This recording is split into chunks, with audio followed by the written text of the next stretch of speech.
Graça e paz, mais uma vez estamos aqui no nosso AgnosCast, sempre com o nosso querido apóstolo Ademir Cortijo, falando de temas relevantes. E hoje nós vamos falar sobre Pé para o Impossível. Está estrelando aí nos cinemas o filme Pé para o Impossível, onde tem os atores Vanessa Giacomo e Dan Stubble. Filmes que falam sobre a história do pastor Philip Murdoch e René Murdoch. Desde já fica aí a nossa dica para que você acompanhe e assista esse filme.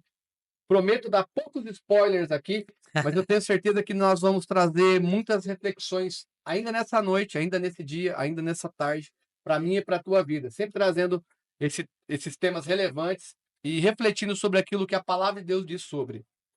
Apóstolo, você assistiu o filme, você participou com a gente no cinema, lotamos o cinema mais uma vez. Verdade. Esse filme fala da problemática, primeiro, da segurança pública, das causas impossíveis, da falta de fé e do ceticismo das pessoas que são envolvidas com a parte de medicina, fala da problemática familiar, tudo que faz parte do nosso meio, da nossa sociedade. E falando nisso, apóstolo, você teve alguma experiência em algo da tua vida que você teve a certeza que você não podia e era impossível acontecer para você? Várias vezes, né? Não só comigo, mas também com pessoas que, da igreja que eu pude acompanhar, pastorear. Ou seja, a gente viu muitas vezes que é como o caso lá, né? A gente não dá para falar, não é que vamos dar spoiler, mas Poucos spoilers, na só um verdade, pouquinho. na verdade tá a história, ela é real, então ela é baseada em história real. Se você for procurar, você vai acabar achando, né, como que foi, o que aconteceu, mas não é bem isso, né, o que é o importante, né? Vou dizer, o importante o que o filme trouxe, né? Na verdade, a história central é a fé, com certeza. E por muito tempo a gente teve. Vamos falar da coisa boa primeiro, vá. O nosso país nunca produziu, talvez, um filme tão legal, tão bacana e tão bem feito, na minha opinião, né? Porque o Brasil sempre teve os filmes, mas geralmente tinha uma conotação sexual por meio, né? Usava-se o filme, utilizando a beleza das mulheres brasileiras para É. chamar a atenção. E nós somos um país de pessoas tão talentosas. Sim, Fato verdade. é que você vê, tanto a Vanessa quanto o Dan Stubble, eles fizeram um Muito filme bom, maravilhoso, uma bacana. interpretação digna de qualquer filme de Hollywood. É, Então, assim, essa capacitação, essa capacidade que o brasileiro tem, ela tem que ser vista. é, Não precisa colocar mulheres nuas, homens nus, para chamar tem atenção. para chamar muita coisa boa, é verdade. Então, eu acho que assim, primeiro ponto, analisar, é bacana isso, saber que o nosso país produziu uma coisa legal. E assim, como eu estou no meio evangélico, né? Eu cheguei na igreja com 9 anos, então dentro da igreja quase 50 anos. Eu lá atrás, se você falar assim, ó, um dia vai produzir um filme voltado para falar de Jesus, para falar de fé, para falar de família, como é o caso desse filme, eu falaria, isso não vai acontecer. Até os filmes internacionais, eles eram bem ruins em produção quando se tratava de uma matéria gospel. Hoje a gente vê Hoje sim, mas produções, mas lá atrás eu acho que isso era inimaginável, né? Em todos os campos, na música, né? Na verdade, para um cristão produzir um vinil, né? Na época o vinil era a coisa mais difícil do mundo, né? Algo assim que só os grandes produtores, né? Então, quando a gente vê isso, essa repercussão boa, vamos chamar assim, de um bom trabalho, a gente já fica feliz por causa disso, porque é um meio de propagar o evangelho, é um meio de propagar aquilo que Deus pode fazer através da fé, uma série de coisas eu acho que é importante, porque na verdade você não muda um país assim de qualquer forma, você muda o país pela cultura. E o filme, voltando para algo que é fé, que é esperança, que é crer no impossível, né? A gente pode dar um spoiler aqui, dizendo assim, né, que em determinado momento diz assim, ó, ela tem, eu acho que talvez seja um ponto alto do filme, né, diz assim, quanto ela tem de chances de vida, né? 1%. Então, aí o pastor, na verdade, né? Ele diz assim, então é nesse 1% que Deus vai agir. se fosse 0%, Deus também poderia agir. É, na verdade, a gente vê biblicamente Jesus ressuscitou mortos, né? Então, isso é o zero. Então, é algo assim, é aquela frase que eu até gosto de repetir, diz assim, enquanto tem vida, tem esperança. Então, na verdade, se a pessoa talvez está ouvindo, né, esse podcast, ou vai ouvir, está passando por isso, o filme traz essa esperança, né, de resgate da pessoa, de voltar praticamente da morte, né? Então, são coisas boas que o filme trouxe. Eu acho que assim, essa coisa bacana de assistir um filme brasileiro com uma boa qualidade, propagando a cultura cristã. Porque, na verdade, a cultura do mundo ela é propagada de uma forma na música, né? Hoje a gente vê, por exemplo, as músicas, as letras das músicas hoje, cada dia mais depravada, cada dia mais. Isso é cultura.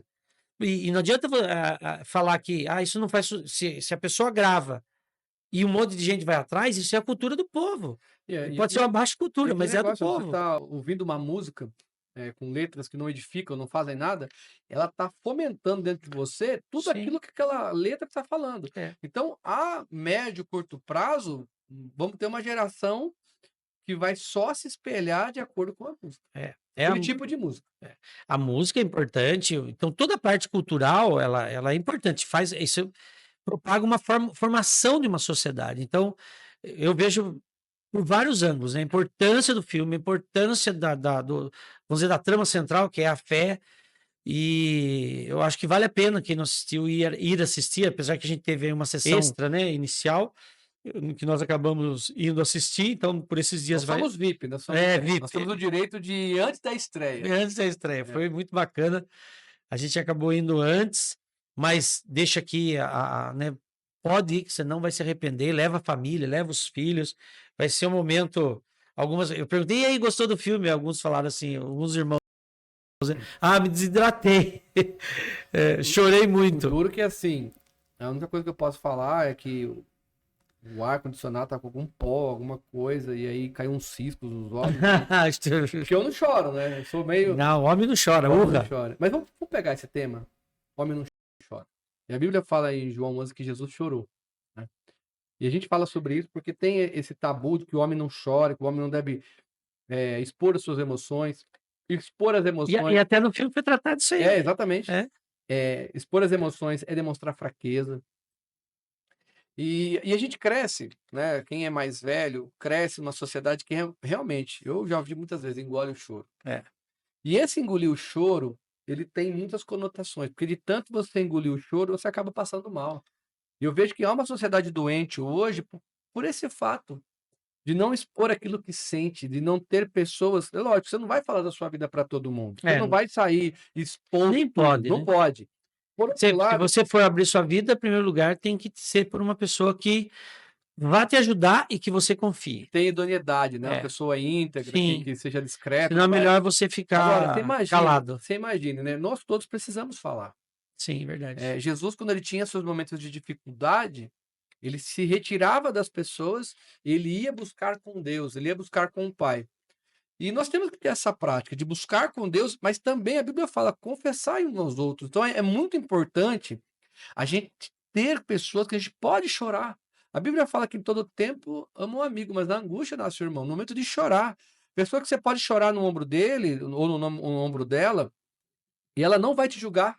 Ela não vai falar que você é um fraco, ela não vai falar que você está com mimimi, porque eu não sei as suas dores. E aquilo que para você não dói, para mim pode ser a morte. E nós temos que entender isso, porque ao mesmo tempo que a nossa sociedade ela evoluiu na questão de tratamento, de terapias, de alternativas, ela perdeu justamente essa questão de olhar com cuidado.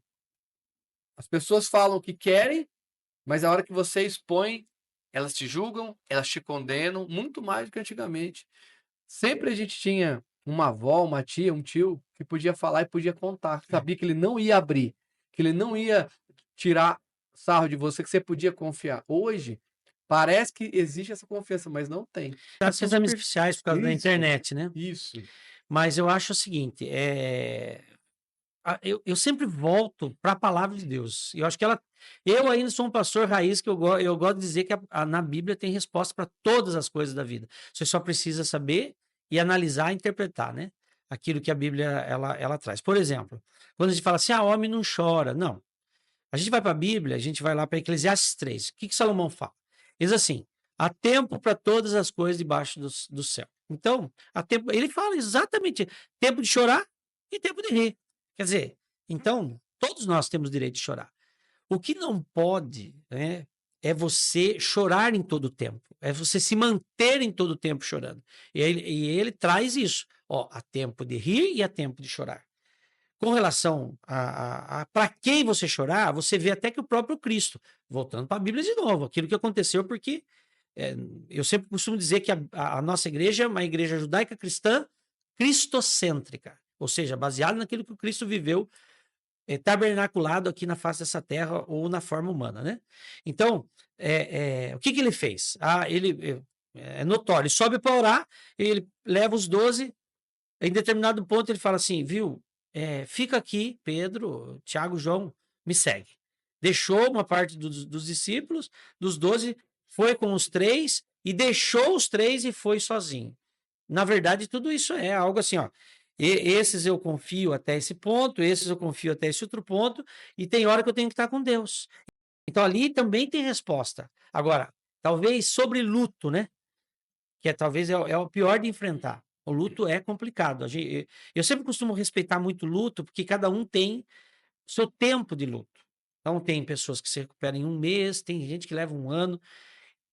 O que não pode é ficar ad eternamente em luto. E a gente tem resposta na Bíblia. A gente vai lá para Davi, o homem segundo o coração de Deus. Adoece o filho que ele teve com Betseba. E o que acontece? A Bíblia fala que ele estava chorando, Ele fez pranteando. tudo. Ele tira suas vestes reais, coloca vestes de saco, chora no meio da cinza, né? Aquela humilhação, pedindo para o Senhor que curasse. E aí os seus funcionários, vamos chamar assim, né? Aqueles que cercavam ele lá no palácio, começam a dizer assim: ah, e quem vai falar para ele? O menino morreu. Quem que vai falar? Ninguém tinha nem coragem, porque viu o sofrimento dele. Então, quando você lê essa passagem, você começa a identificar que aqueles que estavam em volta dele, viu o sofrimento dele, não tinham coragem de falar para ele que o menino tinha morrido. E ele ouve eles falando.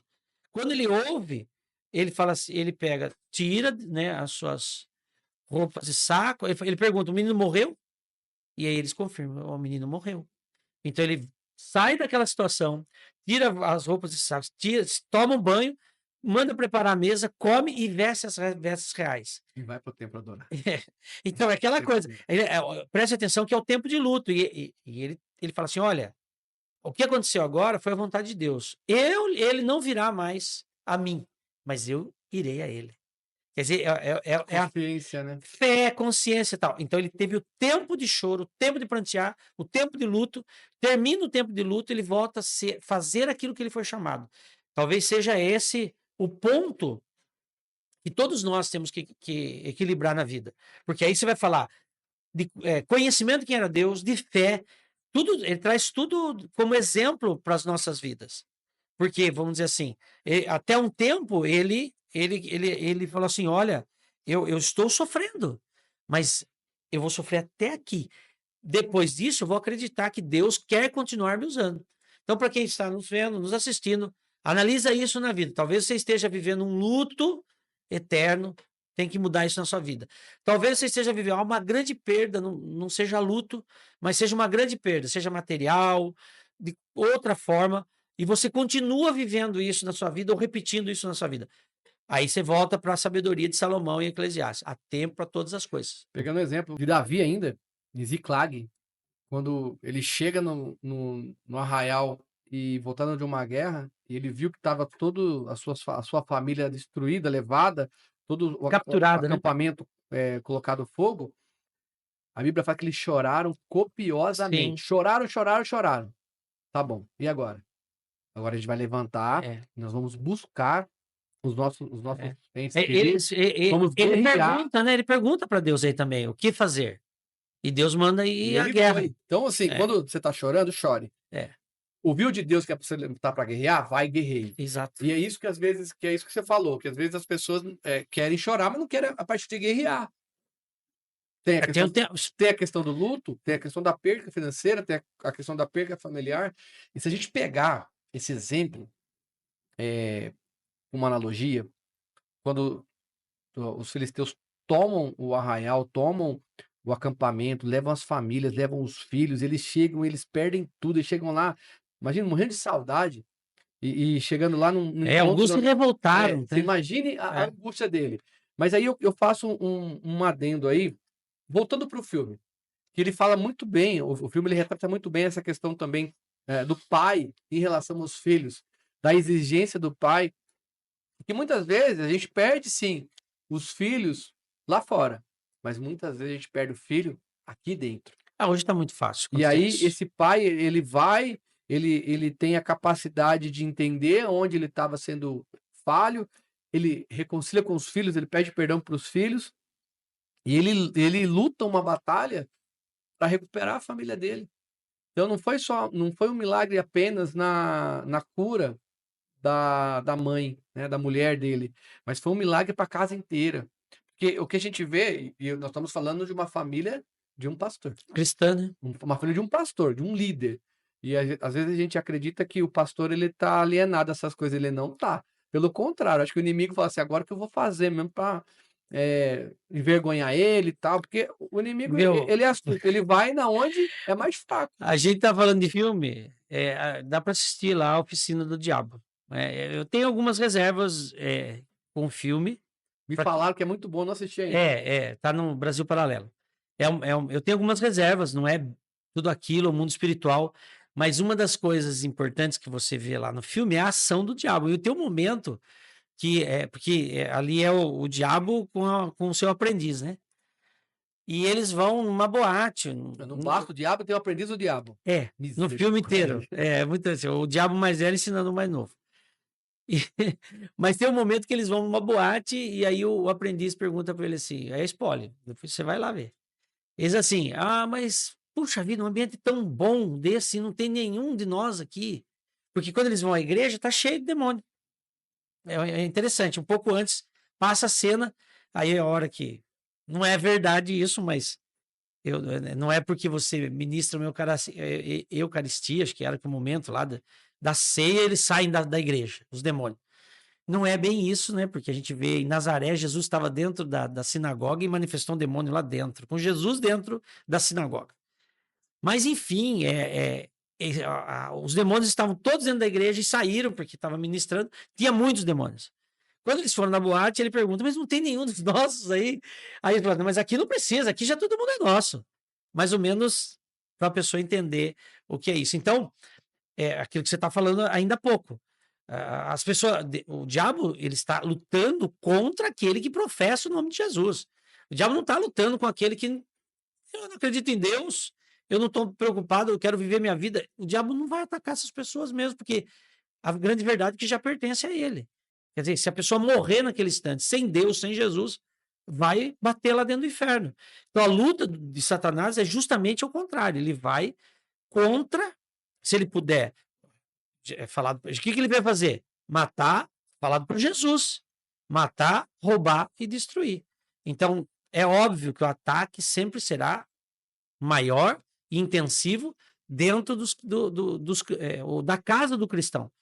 Então, ele não precisa ir na boate, não precisa ir em lugares que ele entra lá e sai a hora que quiser. A grande Por isso verdade que é é essa. importante a gente estar sempre batendo nessa tecla, que o maior sacerdócio, a primeira igreja de um homem é a família dele. Sim. E eu acho que ficou bem legal, porque ele falava para não chorar e ele não chorava, né? É. No filme ele não É, chora, mas aí ele queria mostrar eu até entendo aquele momento. ele quis lutar, ele quis Talvez, mostrar força. talvez eu sempre começo a pensar de uma forma empática, ou seja, me colocar no lugar dele. Talvez eu tivesse a mesma atitude, Sim. porque se você desmorona perto dos filhos, aí como que tem que ter alguém Então, sóbrio, é nisso que eu tô dizendo. Aquele momento, eu entendo que não é, era o momento dele chorar. é, Então tem hora que não é para você chorar, é para é, você guerrear pela isso, tua casa. é, Foi o que o Davi fez. Ele chorou quando o tempo de chorar, e a é, hora de guerrear, ele foi até pegar e destruiu tudo. Só sobrou uns lá que morreu.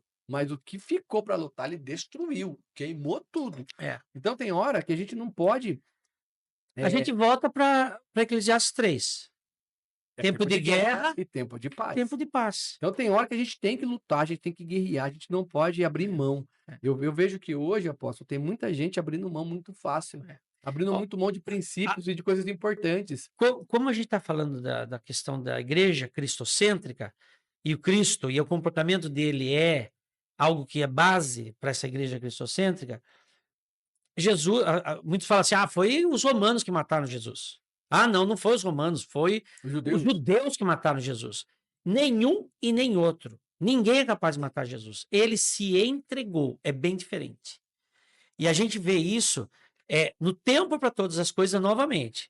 Se você for pegar a história, Jesus está em Nazaré, dentro da sinagoga, onde ele nasceu, lê os pergaminhos, né? Porque não estava na forma como nós conhecemos hoje de Bíblia, né? E compêndio, né? E livro. Abriu um pergaminho, leu Isaías 61, e se hoje se cumpriu essa profecia. O único que era capaz de cumprir aquela profecia de Isaías é o Messias. é o Messias. O que fizeram? Jogaram ele para fora e foram até o penhasco para lançar ele do penhasco. Mas a Bíblia diz que ele saiu no meio da Ninguém enxergou. multidão. No meio da multidão. Por quê? Porque não era a hora. Então não adianta. Enquanto existir um propósito de Deus na tua vida e você continuar guerreando, e se Deus falar assim, não, não é o tempo é de guerra, o tempo não é de paz, então guerreie. Viu? Agora eu vou te colocar no tempo de paz. E aí vamos de novo para a Bíblia. Não estamos falando de Bíblia de Novo Testamento, Velho Testamento? Vamos para lá na criação, início de tudo. Como começa? Deus trabalhando para constituir as coisas através da palavra. Se haja luz, houve luz. Haja separação das águas e da terra seca, e assim aconteceu. Aí faz todas as coisas, trabalha 6 dias, descansa no 7º. Deus não precisa descansar. Ele está se humanizando, dizendo assim: vocês precisam aprender a fazer isso, descansar. Então, vê lá que está no tempo. Teve tempo de trabalho e tempo de descanso. Então, a vida do homem é composta dessa. Eu ainda, esses dias, acho que foi na hora do almoço, eu falava isso. Imagine só que. Falava com um dos pastores da igreja, disse assim: mas é difícil, né? Porque às vezes a gente passa momentos difíceis, altos e baixos. Eu falei assim: imagine se a vida fosse uma constância. Todos nós estaríamos entediados. Monotonia total. Não, estaríamos totalmente entediados. Então, a vida é esse mesmo. Só que nós temos que se lembrar que o Deus que nós servimos é o Deus da montanha e o Deus do vale. Ele tanto opera na montanha quanto ele opera no vale. Agora, é a nossa confiança. Então, você, analisando a palavra de Deus, nós fizemos uma análise de Davi, poderíamos analisar o profeta Isaías, por exemplo, no capítulo 6, onde fala assim, no ano da morte do rei Uzias, ele teve uma visão do trono. A primeira coisa que ele identifica é quem ele é, né? Que sou um homem de lábios impuros e habito num povo de impuros lábios. A presença de Deus identifica quem ele é. Sinal que se nós buscarmos a presença, nós vamos identificar o que nós necessitamos. Então, talvez pessoas estejam nos ouvindo hoje. Cristão, é crente, está buscando ser crente? Busca o que você precisa para a tua vida. Esquece. Mas fulano precisa, Beltrano precisa, minha esposa. Não. O que individual. você... Individual. Individual. Não adianta. Eu estou indo na igreja pelo meu marido. Não vá. Vá por você. E a presença de Deus que está em você vai fazer alguma coisa acontecer na vida do teu É uma marido. promessa. Eu falo que eu sempre costumei dizer, eu sou um pastor que acredita no que a palavra diz. A palavra diz que as pessoas seriam curadas através da oração. Eu acredito e eu vou orar. A palavra de Deus diz que eu vou crer no Senhor e minha casa será salva. Eu vou crer no Senhor e a minha casa vai ser salva. Então, eu sempre acreditei muito nisso. E eu me lembro, apóstolo, que já estava casado há 4 anos e a minha esposa não podia ter filho. Acho que você já sabe essa história. Eu não podia ter filho. E foi fazer alguns exames, fiz exames e tal. O médico olhou para ela e falou: 98% que você não vai poder ter filho. Tem possibilidade. Não tinha possibilidade. Eu acho que ela ficou grávida aquele dia. Eu acho que foi naquele dia. E a palavra de Deus diz que Deus é aquele que faz da estéril ser mãe de filhos. Então, você que está nos ouvindo, talvez você tenha algo sobrenatural, um milagre que você precisa, que é impossível para você. Mas a Bíblia fala em Lucas 1, para Deus nada é impossível. Nada é impossível. E é legal que Lucas 1, o anjo aparece para Maria? Pai João Batista antes Isabel Ah, e não é Zacarias? Zacarias. Zacarias. Isabel e Zacarias. Ele Exato. aparece e ele não acredita. Fica mudo. Ficou mudo. Vai para Maria, Maria também não acredita muito, porque ela era virgem. É. E aí Ela, o anjo fala: "Não temas". e ela fala, como será isso, Como né? será É isso? isso mesmo. Então você vê que tem momentos que as pessoas desacreditam, e olha que Deus estava falando através de um anjo. E hoje eu vejo que a palavra de Deus é a própria boca de Deus falando para nós. Então tudo que está escrito na palavra de Deus, ela é sim um uma promessa de Deus para nós. Você pode tomar posse disso. Então, se Deus disse que você vai ter um filho, você vai ter. Deus disse que você vai ter uma bênção, você vai ter. Deus disse que você vai ter uma cura, você vai ter. Todo mundo vai ser curado? Não. Todo mundo É, vai ser? Não. Por porque é quê? tempo. É tempo. É tempo. É aquela questão que a gente fala, né? É, e é uma pergunta que o menino, o filho da Renê, né? Fala: por que tantas coisas ruins aconteceram conosco que são pessoas boas e fiéis a Deus? Porque a gente tá vivendo. Exato. A E explicação é e essa. eu sempre tenho uma coisa assim, quando acontece algo ruim comigo, ruim assim aos olhos, né, das pessoas que estão ao lado, coisa que eu não entendo, eu falei: "Poxa, tinha tudo para dar certo, deu errado". Eu penso assim: aconteceu comigo porque Deus sabe que eu tenho capacidade e eu posso suportar isso. E Ele vai me ensinar, e vai me ensinar os que estão ao meu redor. O que acontece com o outro? Eu entendo que eu não estou capaz, eu não tenho essa capacidade, eu não tenho essa graça de suportar isso que está acontecendo com essa pessoa, e eu admiro muito. É, Eu admiro muito, falo: "Nossa, essa pessoa é mais forte que eu", porque se eu tivesse passado isso aí, eu estava destruído. Então eu entendo muito que Deus, primeiro que a Bíblia fala que ele não dá provação que a gente não venha suportar. Deus, ele não tenta ninguém. Então tem coisas que acontecem que são naturais, naturais, faz parte da faz parte vida. da vida, isso. É, Aconteceu algumas coisas com aquela moça, é natural. mas a gente volta de novo para a Bíblia. Aconteceu com essa moça, que na verdade é baseado o filme em fatos reais, mas a Bíblia já tem isso. Pega a vida de Paulo. Porque se você for analisar a vida de Paulo, como que foi o ministério dele? Chicoteamento, naufrágio, apedrejamento, fuga, prisões, Meio morto, a Bíblia fala que é meio morto. picado por cobra venenosa, mortífera, ilhados. Quer dizer, e aí termina a vida de Paulo decapitado, pagando por um crime que ele não cometeu. Então, como que, se você olha para o mundo, o olhar de um não cristão é um cara derrotado. Porque, em primeiro momento, você vê assim, o que ele pregava, ele não fez prevalecer. O que pregou foi a vida dele, pregou, porque ao olhar você fala assim, peraí, mas se esse cara viveu e foi feliz, morrendo por aquilo que ele viveu, tem alguma coisa, tem algum mistério nesse cristianismo.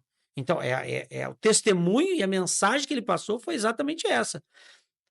Então, se você pega o sofrimento dessa moça e a pergunta por que coisas ruins acontecem com pessoas boas, é porque nós estamos na Terra vivendo aqui e não tem outra alternativa. Nós vamos nascer, viemos com prazo de validade, eu sempre brinco com Não isso, somos daqui, não somos não é daqui. aqui a nossa morada eterna. É aquilo que está lá em Hebreus 11, né? Falando sobre que nós somos apenas aqueles que andaram, né? Vai falar, e lá é a explicação da fé, na verdade, o capítulo 11 de Hebreus retrata justamente o que nós estamos falando aqui sobre a fé. É um retrato daquilo, né? Que é o firme fundamento daquilo que nós não vemos, não conseguimos enxergar, mas acreditamos na sua existência. Começa dizendo isso, né? E depois ele vai falar dos heróis da fé, fala de Abraão, que é o pai da fé, claro, falar de fé, assim, falar em Abraão, porque os outros tinham base de crer porque alguém já tinha ouvido falar que Deus agiu, mas Abraão não. Ele creu, por isso que ele fala que ele creu contra qualquer tipo de esperança, ou contra a esperança, né? De tal forma como, porque ele não tinha em quem se basear. Fala sobre a fé, fala sobre outros homens da fé, diz assim depois que eles andaram apenas nessa terra, apenas como peregrinos e forasteiros, e entenderam, aí é o entendimento, entenderam que aqui não era a pátria deles, mas que a pátria deles era a celestial. e que eles eram apenas peregrinos e forasteiros na face dessa terra. Então, esse é o primeiro entendimento quando você reconhece Jesus.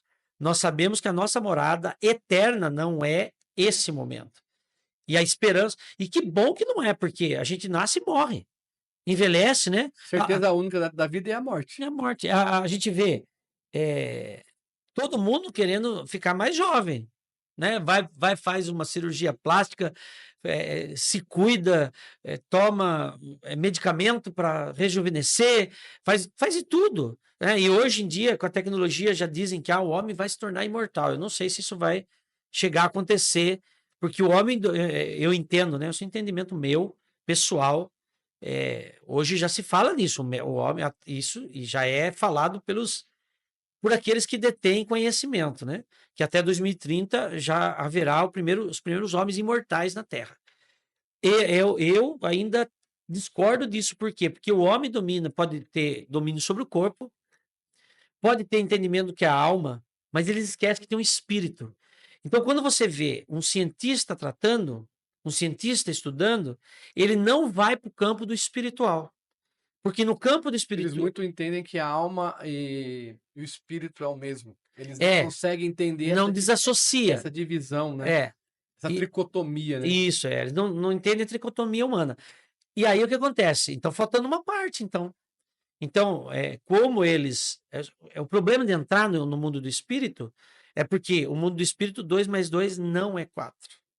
Não é. A existência dentro do mundo espiritual ou na dimensão espiritual, primeiro que já não conta tempo. Então, imagine você estar num lugar com ausência de tempo. A gente está aqui, ó, relógio no pulso, marcando o tempo. Nós sabemos que como está o dia lá fora, nós sabemos, está aqui, ó. A gente está acostumado a estar nessa dimensão. Se você cair para a dimensão espiritual, ausência de tempo, acabou. É o Kairos, né?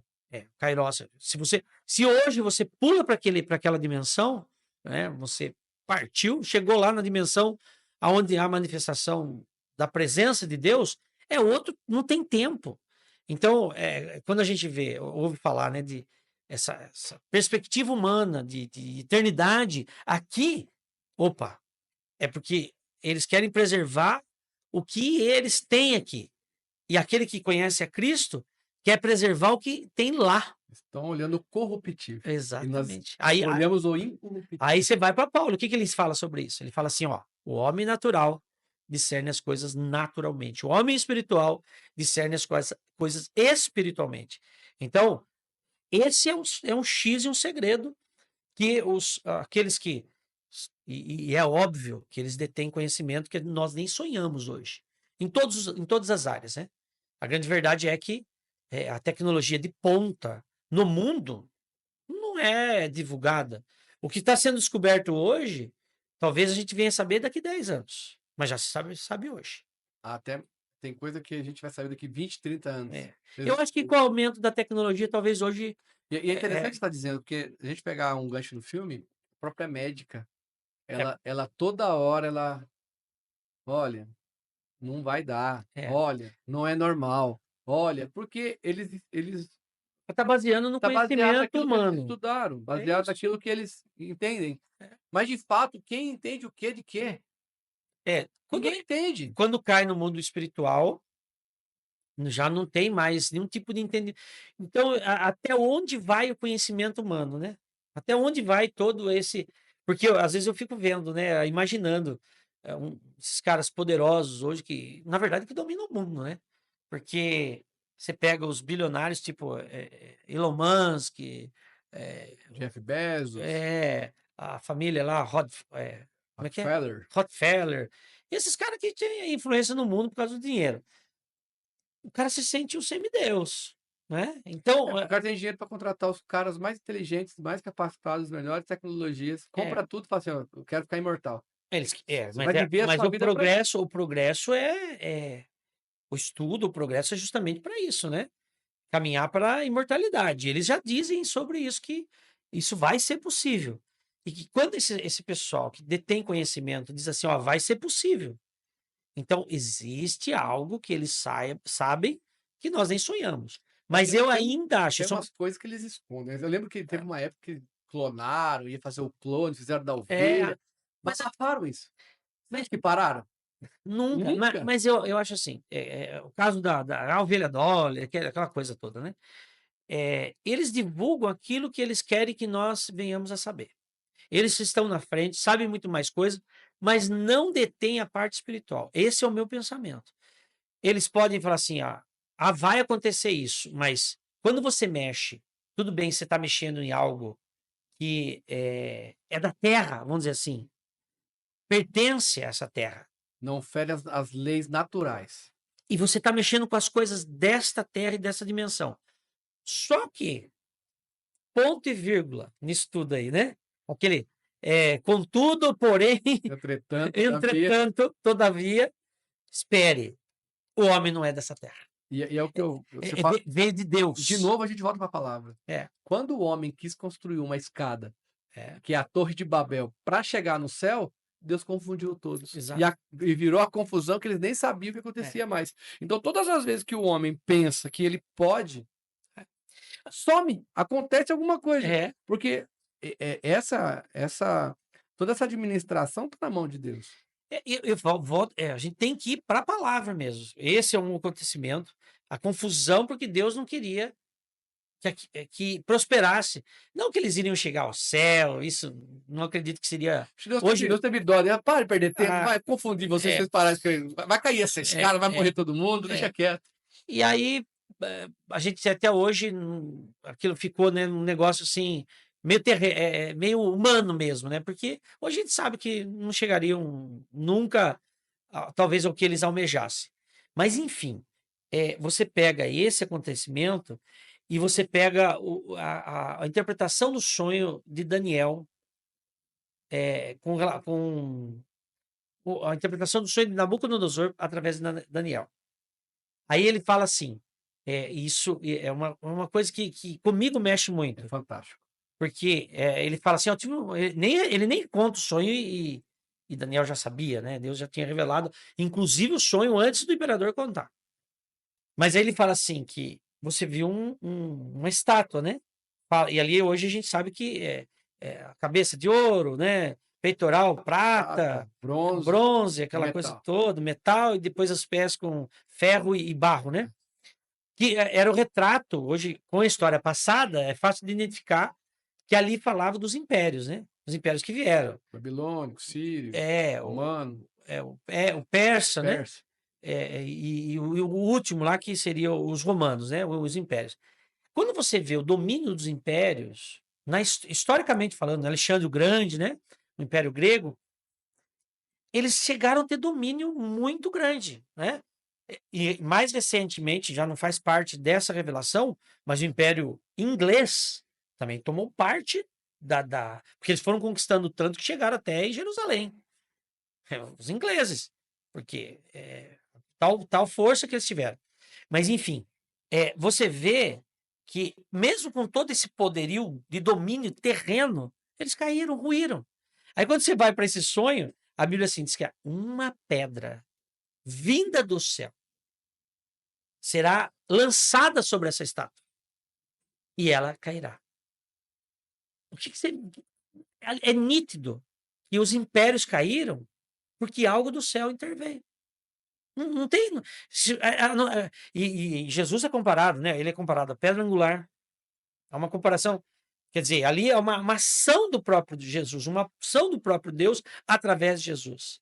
É que ele fala assim: eu sou a pedra de esquina, eu sou a pedra angular. A pedra de esquina era usada, né? Ele ensina, uma forma didática, né? Porque eles entendem que existem pedra da época de Jesus, pedra de ângulo, né? Que seria a pedra de esquina, onde a construção é feita e erguida ali, ela está até hoje lá. Israel tem construções com pedras angulares no ângulo, né? Não, vamos dizer, na quina das 90 graus, né? 90 graus para construir as casas, e existem até hoje. Então ele fala assim: ele é a pedra angular. Ele lá fala assim: de veio do céu uma pedra que acertou essa estátua. Quer dizer, porra, então existe uma intervenção. Quando Deus vai intervir? Não sei. Quando Deus vai agir? Não sei. Mas que Deus age, Deus age.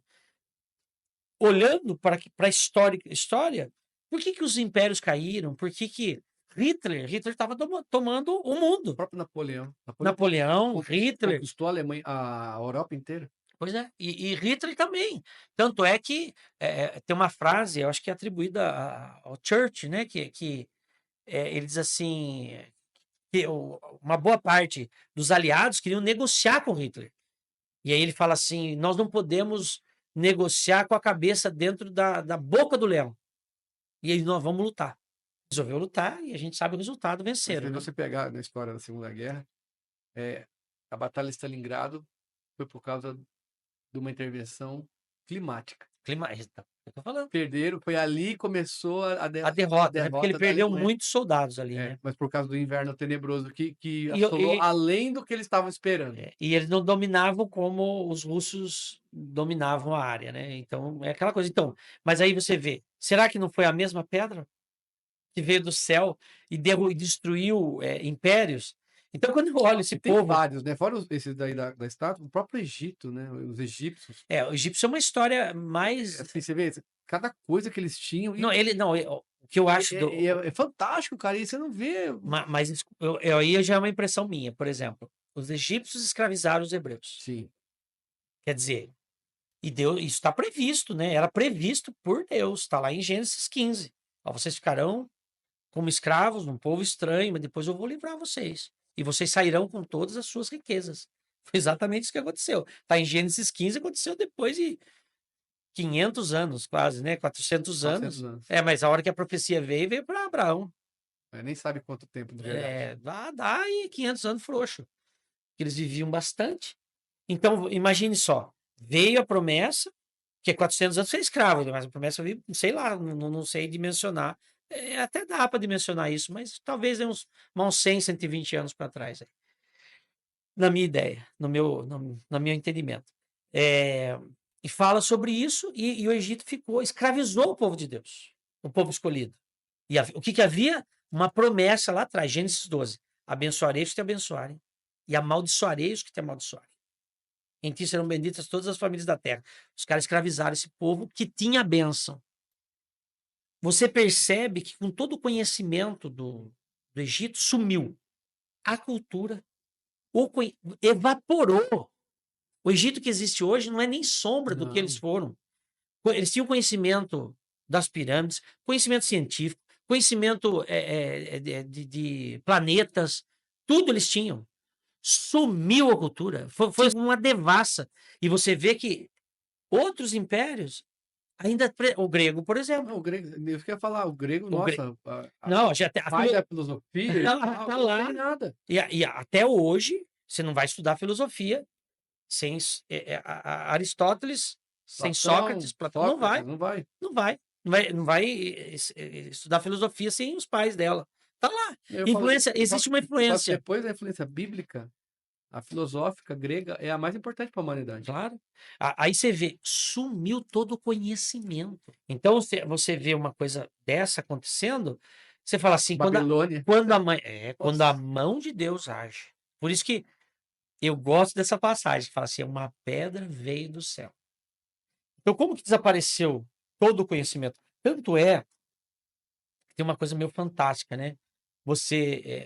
Historicamente, né, a gente vê Salomão, desculpe, oh meu Deus, da França, que você acabou de citar, o Napoleão. Napoleão, isso. Napoleão, o exército dele acha a Pedra de Roseta. E a Pedra de Roseta, ela é uma pedra egípcia que tinha 3 línguas nela. E essa pedra é levada para a França, hoje está no Museu da Inglaterra, que depois a França foi subjugada e está lá. Existe a Pedra de Roseta até hoje.